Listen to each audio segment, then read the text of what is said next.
Hello dear students. Today in this video we are going to discuss acids, bases and salts and their characteristics with their behavior in detail. Now students, in the previous video we discussed acids, bases and salts and their introduction. Right. In this video we will discuss all of these in detail. Now starting first with acids. They are sour in nature. That means if you taste an acid, that should not be done. But if you taste an acid, it is sour in nature. Okay. Now, for example, if you taste a lemon or if you taste an orange, it will taste sour because it has citric acid. Similarly, tomato has oxalic acid and vinegar has acetic acid. I hope that is clear. Now students, these acids, oxalic acid, acetic acid and citric acid are mild in nature. That means they are not very strong. Okay. Whereas hydrochloric acid, sulfuric acid and nitric acid are strong acids. These are strong acids. Okay. And they can be classified in two categories, that is dilute acids and concentrated acids. Now students, we will discuss what are dilute acids and what are concentrated acids in detail. What are concentrated and dilute acids? An acid is generally used as a solution in the laboratory. Solution means as dilute acids mixed up with something else. If the solution contains a large amount of acid, then it is concentrated acid. Okay. Now students, we are going to discuss concentrated and dilute acids in detail. Now, whenever we're working with acids in the laboratory, we consider them in a solution. Okay, we prepare a solution of that acid and then we use that acid in reactions. Okay, now students, on the basis of the concentration of that solution, we decide whether the acid is concentrated or is dilute acid. Understand with the following points. An acid is generally used as a solution in the laboratory. This is what I said before, right? If the solution contains a large amount of acid, then it is called concentrated acid. Okay. Obviously, if we're making a solution of the acid, then we're mixing that acid with something else. Okay. With another solvent. Here, acid is the solute and another solution, another mixture is solvent. Solvent, we're mixing acid with this solvent to produce a solution. Right. Now, this solvent, if has lower concentration than the acid, then that acid is called concentrated acid. Okay. When the solution contains a small amount of acid and is mixed with a higher concentration of some liquid or some solvent, for example, water, it is called diluted acid. Now, for example, in the second case, the concentration of the solvent is higher than the concentration of the acid, then it is known as a dilute acid. Clear? Okay, students, now we will discuss the general behavior of acidic substances. That means that we are going to discuss the characteristics of acidic substances. Okay. Now, first of all, as we discussed before, they have a sour taste, right? And in the previous video, we discussed the litmus test, right? So, we know that they turn the blue litmus red, right? Also, they corrode. That means they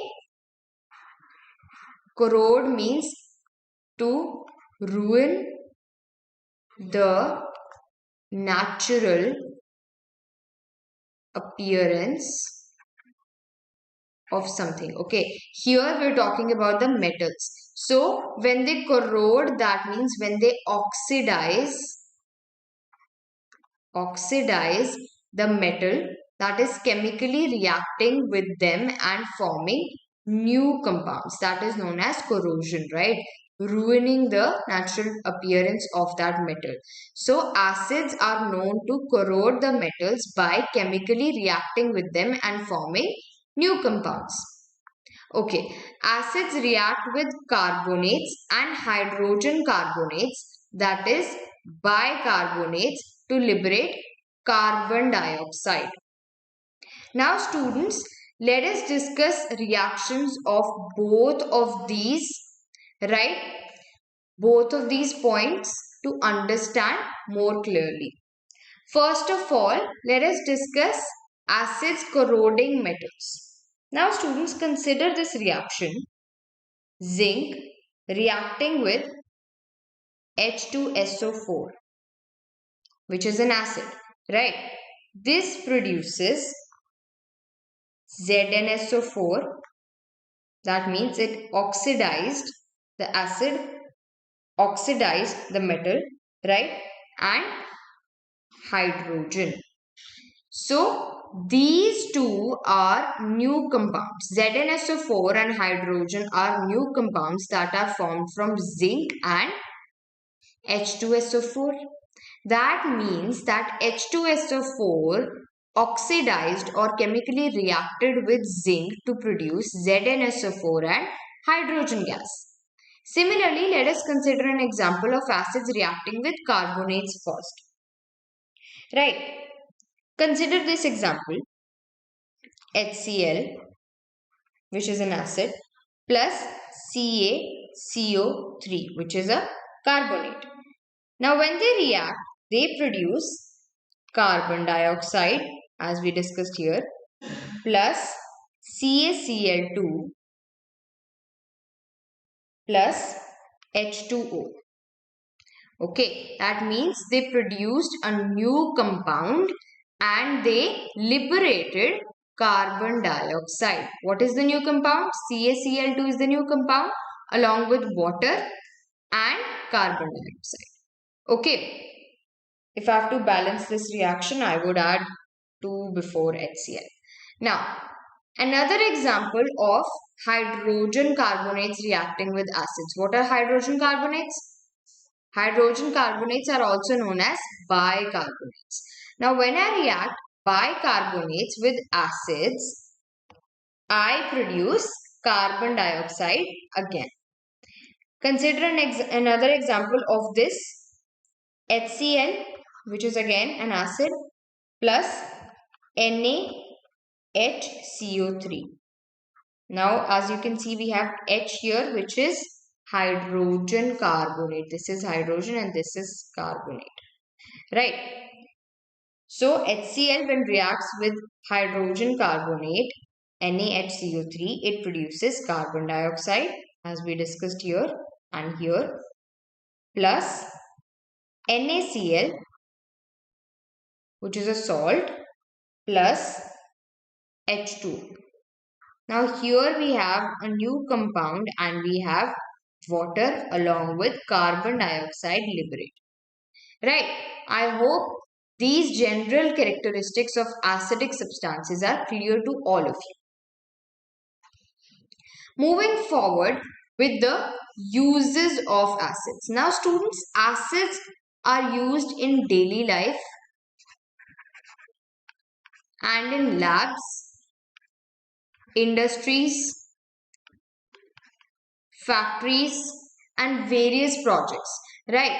Now we are going to discuss what kind of acid is used where and how. Okay. Starting with the first one, hydrochloric acid. Now hydrochloric acid, which is also known as HCl, is used to remove the rust from metals. Now students, rust is a product which is formed by oxidizing nature of the acids. Now this is what we discussed before, that is corrosion. HCl is used to remove the corroded rust from the metals. Okay, moving further, sulfuric acid. It is used in automobile batteries, fertilizers, paints, plastic and dyes. Now students, sulfuric acid is also known as H2SO4. Okay, and this acid is used in the automobile industry. Okay, it is also used in the agricultural industry as fertilizers, and it is also used in our daily life. When you see the paint on your walls, it has sulfuric acid. Okay, the paints, the dyes that we use and the plastic that we use in our daily life contains sulfuric acid. Okay, moving further with nitric acid, which is also known as HNO3. Now students, this acid is used in fertilizers, plastics, photographic films, explosive and dyes. Now that means that this acid is used in various industries, that is agricultural industry, manufacturing industry, okay, in cameras, right, in explosives, that is in bombs, in manufacturing bombs, and in dyes to color objects, right? Okay, moving on to the last acid in the list, which is acetic acid, that is also known as CH3COOH. Now students, this acid is used in food supplements, the supplements that are used in food as a raw material. That means that it is not properly used as a food supply, but it is used to process that food. Okay, it is used as a raw material and then it is processed. Okay, it is also used as a solvent. Now a solvent is used to mix a solute to form a solution, right? So acetic acid is used as a solvent to mix a solute to form a solution. I hope all of these uses of acids are clear to you people. Moving further with general behavior of basic substances. Now students, we discussed the general behavior of acidic substances before. Now we are going to discuss the general characteristics of basic substances. Okay, starting with the first one, they generally taste bitter. As we have discussed before, that bases taste bitter in nature. Okay, and they turn red litmus blue. This is also clear with us as we discussed this in the previous video, right? Now there is a new point which is this one. Okay, they neutralize acids. What is neutralization? We are going to discuss neutralization further in this video in detail. Okay, now there is a very interesting topic which is alkalis. What are alkalis? Alkalis are soluble bases. Okay, soluble bases are known as alkalis. Okay, now remember students, all alkalis are soluble in nature, but all bases are not soluble. That means all bases are not alkalis. I'm going to write a statement. All alkalis are bases, but all bases are not alkalis. What does this mean?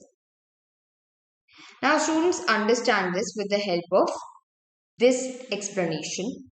All alkalis, when we're talking about alkalis, what are alkalis? Alkalis are bases that are soluble. Okay, soluble in water or some other solvent, right? So that means what are they? They are bases. Okay, but all bases are not soluble. Okay, all bases are not soluble. Not every base is soluble in water or any other solvent. That means all bases are not alkalis. What are alkalis? Water soluble or solvent soluble bases, right? So that means all bases are not soluble, hence all bases are not alkalis. Is this clear? This is a very interesting point and it is very interesting to remember this point as it carries 1 mark question in your exam.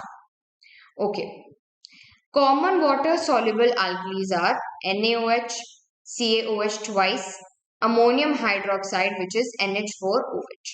These are common water-soluble alkalis and they also carry important question in your exam. Okay. Now students, we are going to discuss the uses of bases.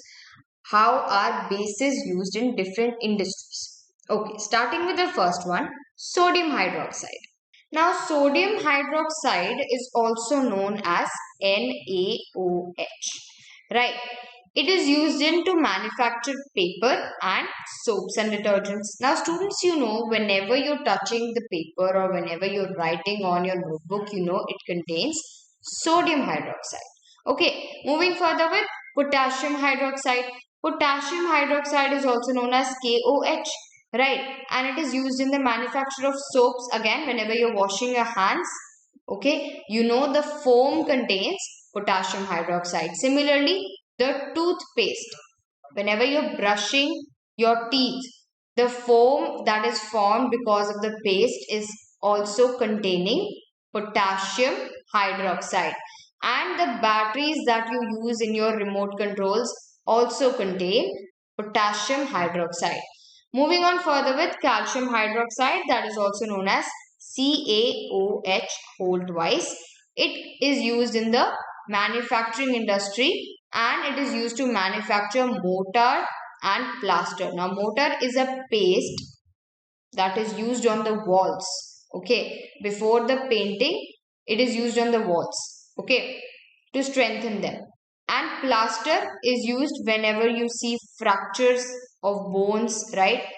These plasters and these mortars, which are both the paste, contain calcium hydroxide. Okay, and the formula for calcium hydroxide is CaOH whole twice. Okay, moving on further with magnesium hydroxide, which is also known as milk of magnesia.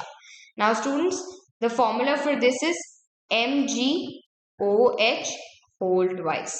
Okay, and it is used in the industries of chemical industries, okay, to produce antacids. What are antacids? Antacids are used to neutralize acids. Okay, antacids are also known as bases. Okay, and they are used to neutralize acids. For example, ENO. Okay, ENO. ENO contains magnesium hydroxide. Okay, as you can see in this picture, this is ENO and this is digen. Both of these contain magnesium hydroxide, that is milk of magnesia, and they are used as an antacid to neutralize acidity in the stomach. Okay, as we know, our stomach contains acid. Which acid? H2SO4. Okay, so when this concentration of this acid increases, acidity in your stomach also increases. Now, to neutralize this acidity, antacids such as ENO and digen containing magnesium hydroxide are used. Moving on to the last one in this list, ammonium hydroxide, which is also known as NH4OH. Okay, now ammonium hydroxide is used as a cleansing agent. Okay, in the detergents, okay, you can see them in the detergents, or to cleanse something, the chemicals that we use to cleanse something, to clean up surfaces, they contain ammonium hydroxide. Okay, and they're also used in the manufacturing industry to produce fertilizers. That means they're also used in the manufacturing and the agricultural industry as fertilizers. Okay, now in the fertilizers, we know that ammonium hydroxide is present. Now, students, I hope all of these uses of bases are clear to all of you. Moving on further to the last topic of this video, which is neutralization reaction. Now, this is a very interesting topic, and again, it is very, very important for your syllabus. Okay, what does neutralization mean? acids and bases react together to form salt and water as products. This reaction is known as neutralization reaction. As I said before, that acids neutralize bases and bases neutralize acids. Okay. Now that neutralize means that they react with each other to produce salt and water. That reaction is known as neutralization reaction. Okay. Now students, we will study some examples of these neutralization reactions. First of all, understand the general reaction, which is acid plus base is equal to salt plus water. Okay, now we are going to consider reactions on the basis of this general equation. Consider this reaction NaOH plus H2SO4. Now this is a base and this is an acid, right? When they react, they form a salt which is Na2SO4 plus H2O. Okay. Now if I have to balance this reaction, I would add 2 here. Now students, to understand this reaction, look carefully. Na reacted with SO4 to produce this salt, right? And H2O was released out as water, right? Now to balance this H, we added 2 here. Okay. Similarly, consider another example. KOH, which is a base, plus HNO3, which is an acid, nitric acid, right? Gives, similarly combine K with NO3, right? So I will write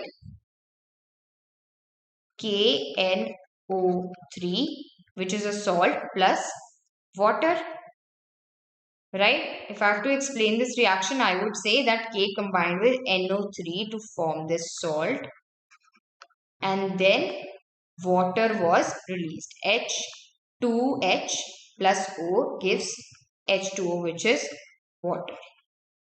Now this reaction is already balanced, so I do not need to add anything. Okay. Now students, both of these reactions contain bases or alkalis and acids, right? And when these acids and bases react with each other, they produce salt and water, right? I hope this neutralization reaction is clear to all of you. Okay students, I hope you people have now understood what we discussed in this video. To know more about this topic, you can join the EduRef Infinity Plan, log into your class 7 science section, check out the chapter Acids, Bases and Salts, unlock the locked videos, documents and test series in less than 80 rupees a month. Thank you.